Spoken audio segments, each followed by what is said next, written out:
সোণাৰীত ৰেলপথ অৱৰোধ কাৰ্যসূচী লংপতিয়া ৰেল ষ্টেচন পুনৰ সক্ৰিয়কৰণৰ দাবীত অৱৰোধ সদৌ লংপতিয়া উন্নয়ন সমিতিৰ উদ্যোগত অৱৰোধ লংপতিয়াবাসী তথা চৰাইদেউ জিলা সচেতন নাগৰিকৰ সহযোগত অৱৰোধ কাৰ্যসূচী লংপতিয়াত লেভেল ক্ৰছিং স্থাপনৰো দাবী প্ৰতিবাদকাৰীৰ পুৱা 7 বজাৰ পৰা 2 বজালৈ ৰেল অৱৰোধ কৰিলে প্ৰতিবাদকাৰীসকলে অঞ্চলটোত প্ৰতিবাদকাৰীক বাধা দিবলৈ নিয়োজিত কৰা হৈছে শ শ আৰক্ষীৰ লোকক।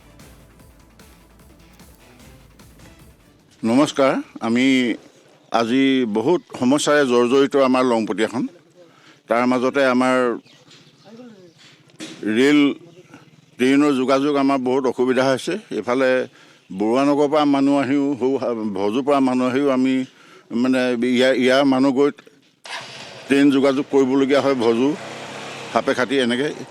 গতিকে আমি চৰকাৰলৈ আমি আবেদন জনাব বিচাৰিছোঁ, আমি জনাবহে বিচাৰিছোঁ, আমি শান্তি সম্প্ৰীতি অটুট ৰাখি আজি আমি চৰকাৰলৈ মানে বাৰ্তা প্ৰেৰণ কৰিব বিচাৰিছোঁ।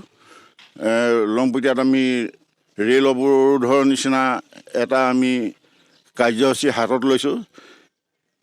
গতিকে ইয়াত বেলেগ কথা কোনেও নাভাবি শান্তি সম্প্ৰীতি সকলোৱে অটুট ৰাখি আমাৰ এই ৰেল অৱৰোধত যাতে সকলোৱে আমাক অৰিহণা যোগায়, তাৰ বাবে আমি সকলো লংপতিয়াবাসীৰ লগতে সমূহ ৰাইজলৈ আমি আৰু প্ৰশাসনলৈ আমি লংপতিয়া আমি কৈছোঁৱেই আগতে আমাৰ বিভিন্ন সমস্যাৰে জৰ্জৰিত।